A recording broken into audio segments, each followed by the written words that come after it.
two parts for your workout today. Starting off for part A, we have a Tabata. We have 4 stations for our Tabata. Reminder that we're going to be doing 20 seconds of work and 10 seconds of rest. So station number 1 will be the hollow rock. We will perform for 20 seconds. After a 10-second rest, we will perform 20 seconds of arch rocks for station number 2. Station number 3 will be a single leg wall sit on the right leg. And then station number 4 will be a single leg wall sit on the left. So we're going to rotate through this list 8 rounds until we have completed 8 of each movement. And again, that's 20 seconds of work, 10 seconds of rest, the whole way through. Moving on for part B, we have a workout today, an AMRA, 12 minutes, as many rounds as possible.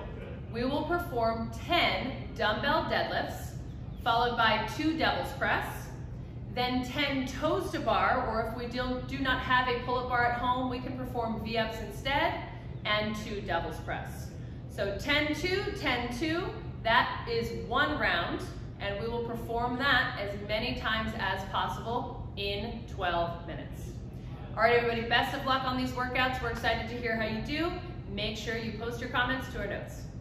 Hey guys, welcome back. Today we're going to kick off the warm-up with 2 rounds, 50 butt kicks, followed by 50 high knees, and 20 lunges.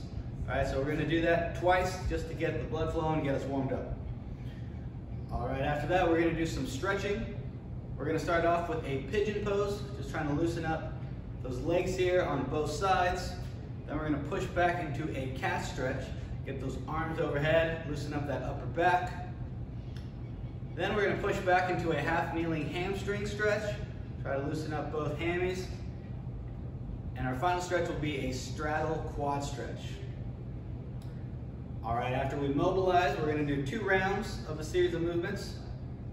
First round, we're going to start off with 10 sprawls. The second round, we're going to start off with 10 burpees. Followed by that, we have Renegade Rows for 10 reps. Followed by deadlifts for 10 reps, loosen up that posterior chain. Then we have 10 snatches on each arm. All right, you guys, get after it.